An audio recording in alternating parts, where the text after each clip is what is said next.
Hi, it's Jessie. I'm back again. And, I made a couple of videos after my last one, and I'm not real happy with them because it makes me sound like I'm depressed or that I'm hopeless, when really I'm just being quiet because people are sleeping. So I'm going to come back and I'm going to start this video off with a statement of faith, okay? God, the Almighty, the one who rules the heaven and earth, the creator of all, He promised me that before the end things would be set right. God gave me this promise. And all these friends of Job who have all these great ideas about who God is and what God is, and they want to try to steer me with their ideas when really they're trying to tell me to take on their guilt because this is what God wants me to do, right? Um, no, no. You see, God gave me this promise that everything would be set right. Everything. Every little mistake in my life. Every wrong that was done against me. Every lie that was told about me. Every scheme that was crafted against me. Everything would be set right. So when my enemy comes to me and they want me to take their guilt and then they promise to restore me via food stamps in Section 8, my answer is no. My answer is hell no, to be more precise. And it's no, not because I'm satisfied in where I sit. It's no because you don't get to pull these strings and threaten me that if I don't accept that I'll be all alone, that I'll be homeless, that I'll be begging for bread, that I'll have to live in my van. You don't get to make that determination on me because I have a God, right? And God gave me this set of instructions. And there will be an end. I believe there will be an end. He showed me an end. I believe everything God says. I believe everything He showed me. You know, I, I believe in God. And there is nothing anyone can do to shake me from that. When you try to lead me astray by filling my feed with Jesus videos, my promises from God didn't come through Jesus. They came from God. My covenant is not in Jesus' name. It's in God's name. You know, the Almighty. The Almighty is always the God of Israel. And while we have all these people out here trying to lay claim to the seat, you know, um, when God sends someone, He doesn't give them a name outside of Israel, right? God called me Israel for Himself. I don't claim to be a prophet. I don't want to be a prophet. Y'all have made a mess of that title, you know. I'm not interested in that. I'm not interested in saving the world.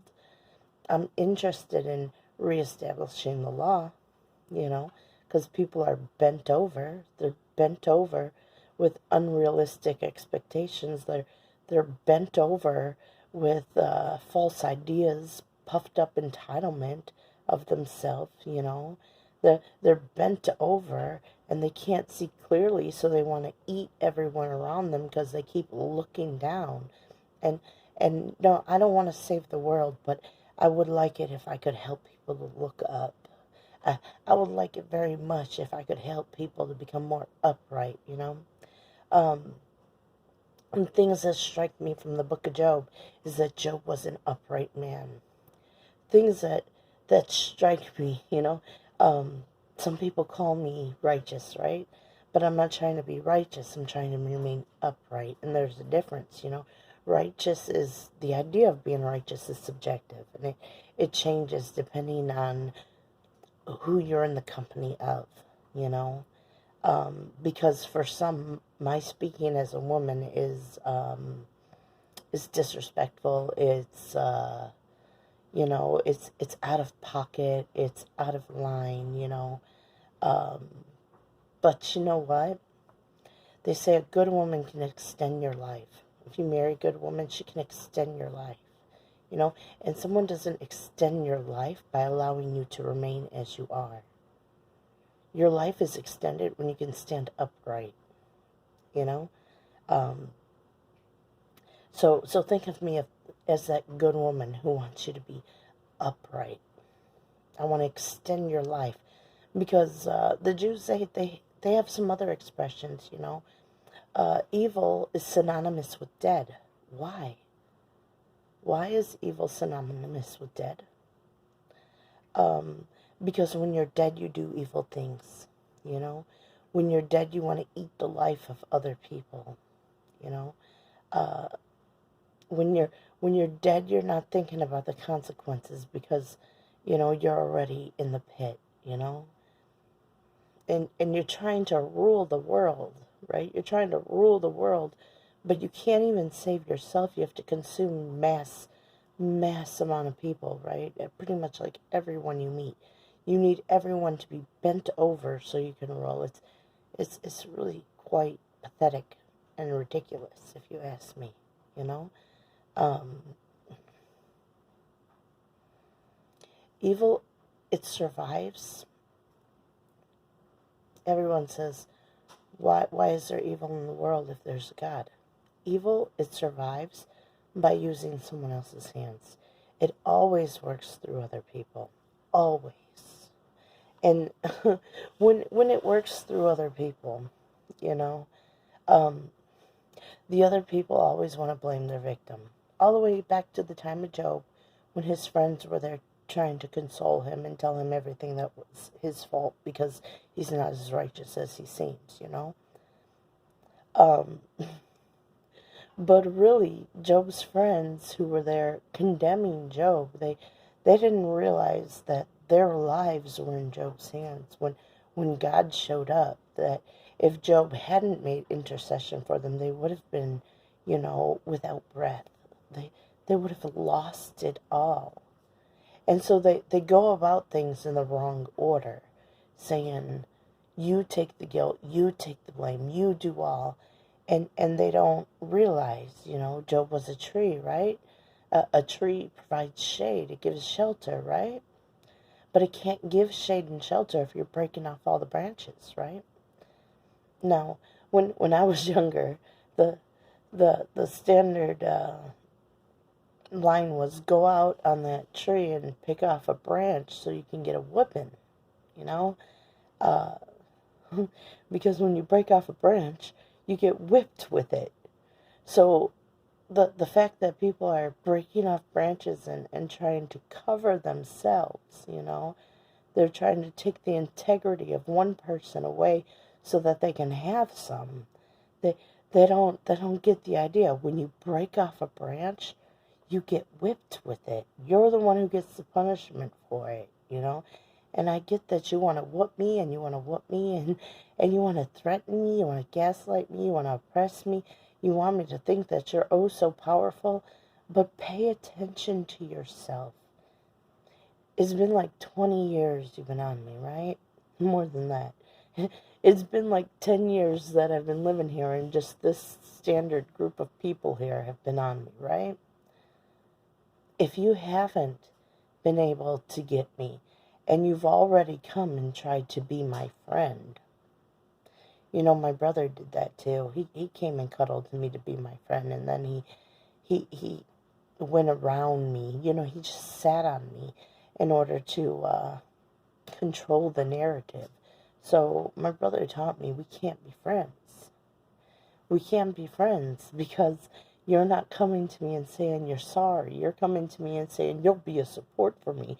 You're coming to me and telling me you have favor for me. You're coming to me and telling me that you love my kids. In one breath, yeah, that sounds wonderful. But in the next breath, you're using my kids to cover yourself. You're exploiting them. You're ruining their reputation. You're defrauding them of life. You're stunting their growth. Kids develop socially, and you're playing with their social environment, You can't do these things and expect that somebody would want you to survive. The Jews, they have this expression. They say that the Messiah will come when they merit a Messiah. that when they're worth saving, a Messiah will come. You're not worth saving. You know, if you're doing all this stuff, if you're living at my expense, then don't think you can do it with your boot on my neck. You know, understand that if you're living by my expense, it's because I'm strong. It's because I'm merciful. It's because I'm not violent. It's because I'm not trying to kill someone. So get your damn boot off my neck. You know, just step back a little bit and understand that you're breaking protocol here. You know, you're breaking precedent. This is not the way things work, and I'm not going to allow it to work this way. You know, I'm not going to give out. Why? Why? Because God promised that everything would be set right. God promised, you know. The rabbi would say this is a gospel from God. It's his audible word in my ear, you know. I remember. He said, don't worry. He said, everything will be set right. So I believe I can trust him.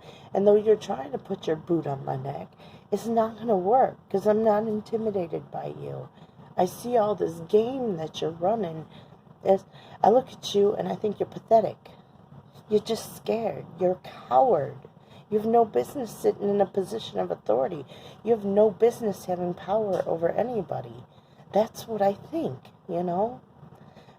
I think you should move over and let the grown-ups run the show, you know, because you're not ready for this. You got up in your positions because you thought this was who you wanted to be when you thought that this someone was somebody else, and you got in too deep. They hooked you. They told you, put your trust in the higher authority, protect the integrity of the institution, do what you're told, you know. They gave you all this bad advice. All this bad advice. Why? So that your eyes would be blind when they made you do his dirty work. So when I look at you, I think you're not big enough to be my enemy. But don't get in the way between me and my enemy. Because when you're in the way between me and my enemy, it kind of means you get to be collateral damage.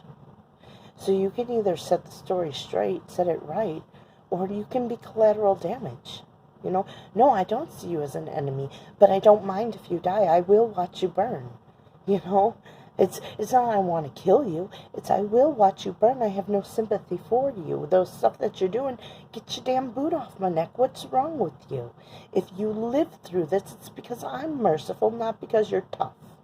Not because you're clever, not because you're smart, not because you're strong, not because you can make somebody be afraid. It's because I'm merciful. I believe God. I believe God. Those that need to die will die, you know. Those that need to be exposed will be exposed. But you will not use my garments to cover yourselves. Not at my expense. No, I'm not paying the cost. I refuse. You know, and that's my right. And you maybe have a problem with that, but that's your problem. Sit over there and have your tantrum, but keep your damn boot off my neck, because I'm not playing these games anymore. We're done with this nonsense. Grow up. Be accountable. Tell the truth. Stop telling lies about me. You know? You like to tell people lies, and then you like to get my neighbors or my daughter's friends' parents to substantiate them. All the lies that you told, you know, on the testimony of 2 witnesses. Yeah, put them witnesses before me. Let me get them on the stand. Let it be scrutinized. Let everyone see it fall apart. Because I guarantee you, everyone that takes a stand will crumble. I guarantee you, because I haven't done anything to these people. I haven't given them any cause. And when they realize the truth of matters, they're going to feel some guilt. And they're going to want to point the finger at somebody. And when I'm standing up to say, hey, you're lying, then they're going to say, oh, they made us lie. They lied to us. They used us. They exploited us. They knew the psychology of the deal, you know. They sat in positions of authority, you know. They sat as trusted professionals. They sat in their uniforms, and they asked us to help them. We thought we were doing a good thing. I can already tell you their narrative because I already know it. You know? Why do you think I don't react to them? I already know their narrative. So don't think that you can hold them against me, because it's not going to work. It doesn't matter if they're lying.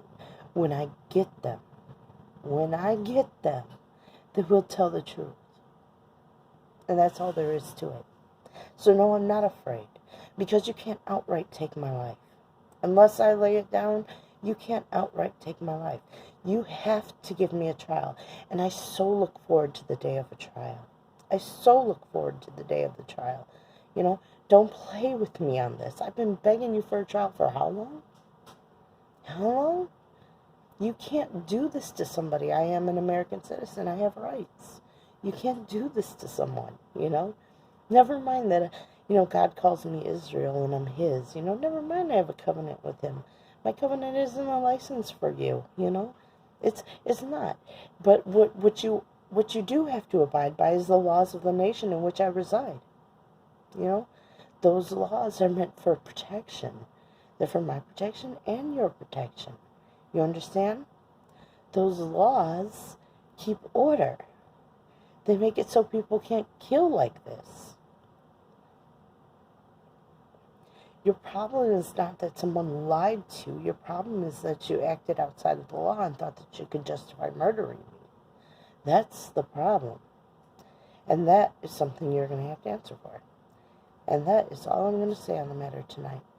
I'm going to get ready for bed, All right. Bye.